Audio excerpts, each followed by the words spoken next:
Today on Inquirer, President Bongbong Marcos confident the Philippines would not enter a recession because of record low unemployment rate.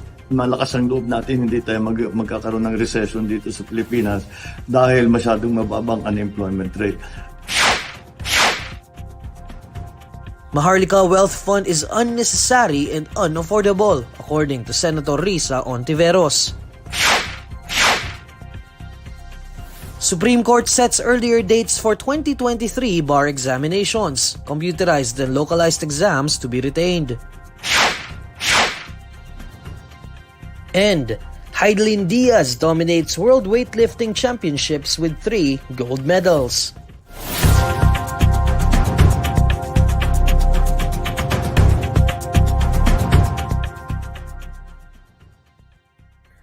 Good evening. The Philippines would not enter into a recession, especially with the country's low jobless rate, according to President Ferdinand Bongbong Marcos Jr. To tell us more, here's Gina Mangaluz reporting live. Jean?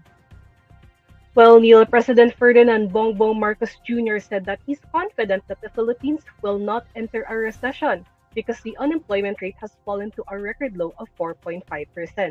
Marcos also said that the country's 8% inflation rate in November was of no consequence. The president mentioned that his administration has been prioritizing job creation since the beginning and will continue to do so. Marcos also said that his administration is looking at ways to mitigate the effects of rising prices on the average Filipino family.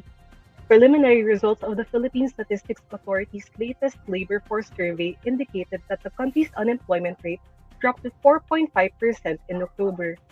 This was lower than the recorded 7.4% unemployment rate in October 2021 and 5% in September 2022. Maas ang inflation rate na hanggang 8% last November. Meron namang kasabay na mas magandang balita na bumaba ang unemployment rate sa 4.5% mula sa 5%. Kaya kahit papaano ay hindi malakas ang loob natin, hindi tayo magkakaroon ng recession dito sa Pilipinas dahil masyadong mababang unemployment rate. At kung maalala ninyo sa pagsimula namin, dito sa administrasyong ito ay pinag-usapan na namin ay trabaho talaga ang aming uunahin. Kaya yan ang nakikita ngayon natin na nangyayari. Pagpatuloy lang natin yan, asahan ninyo na lahat ng paraan na maaari nating gawin ay gagawin natin para pababain ang inflation rate at gawing mas mabagal man lang ang pagtaas ng presyo. Thank you, Jean. That's Jean Mangaluz reporting live. Senator Risa Hontiveros deems the proposed Maharlika Investment Fund unnecessary and unaffordable. In a statement, Hontiveros said the country cannot afford a sovereign wealth fund. The senator's statement comes after Marikina 2nd District Representative Stella Luz Quimbo announced that the government service insurance system and the social security system will no longer be the financial sources for the proposed MIF. According to Hontiveros, the bill needs deliberation from both chambers of Congress. They must analyze if the Land Bank, the Development Bank of the Philippines, and the Bangko Sentral ng Pilipinas are enough to source the funds. Hontiveros also recounted the Finance Secretary's statement saying that the BSP will release foreign reserves if there is an attack on the Philippine peso. The senator has previously criticized the bill, saying that it revived the myth-making legacies of late former President Ferdinand Marcos Sr.'s martial law, to the detriment of accountability for human rights violations and the plunder of the past. The Senate and House of Representatives should expedite crafting the implementing rules and regulations for the SIM card registration law, according to Justice Secretary Jesus Crispin Remulla.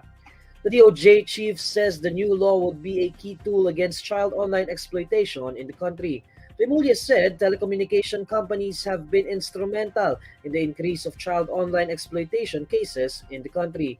This is due to the fact that perpetrators are able to do their business without fear of being discovered, as they use prepaid SIM cards that can easily be bought and discarded. Remulla said telcos are skirting blame since they are profiting from this, so he hopes Congress will speed up the crafting of the IRR. He issued a statement after a meeting with United Nations Special Rapporteur Mama Fatima Singate, where they talked about child online sexual exploitation in the Philippines. Remulla also said he also brought up during the meeting several problems that hinder the fight against child exploitation, including very restrictive money laundering mechanisms. The Supreme Court announced today that the 2023 bar examination will again be computerized and localized, with a reduced number of days set on an earlier date.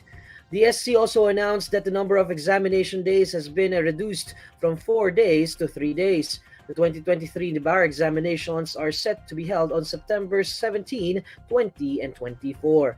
The SC has set the date much earlier compared to the 2022 bar examination, which was conducted last November. An earlier conduct of examinations means an earlier release of examination results, according to the SC.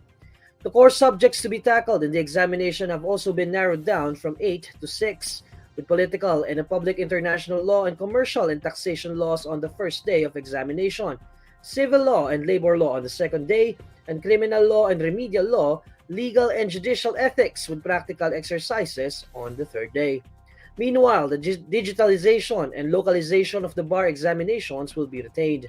It was first implemented for the 2020-2021 bar examination and continued on the 2022 bar exams as part of safety protocols and the travel restrictions due to COVID-19. Good news! Hidilyn Diaz has finally added the elusive World Weightlifting Championship gold to her collection as she ruled the women's 55-kilogram division in Bogota, Colombia. The Tokyo Olympic gold medalist tallied a total lift of 207 kilograms to beat Rosalba Morales of Colombia and Ana Gabriela Lopez of Mexico, winning all 3 gold medals in the snatch, clean, and a jerk and total. Diaz lifted 93 kilograms in the snatch to win her first gold in the World Championship and recorded 114 kilograms to top the clean and jerk. With an assured medal in the clean and jerk, she tried to lift 117 kilograms and 121 kilograms but failed. The World Championship gold is something Diaz has been chasing since settling for bronze finishes in the women's 53-kilogram division in 2015 and 2017, and another bronze in the 55-kilogram division in 2019. She backed out of the weightlifting worlds at Tashkent last year, a few months after winning the historic Olympics gold. The Bogota World Competition is part of Diaz's bid to qualify for Paris 2024, where she seeks her 5th Olympics appearance. And these are the stories you need to know today. I'm Neil Mercado. It's 17 days before Christmas. Follow INQUIRER.net on Facebook, Twitter, YouTube, TikTok, Instagram, and Reddit. For more stories, visit INQUIRER.net. Good evening.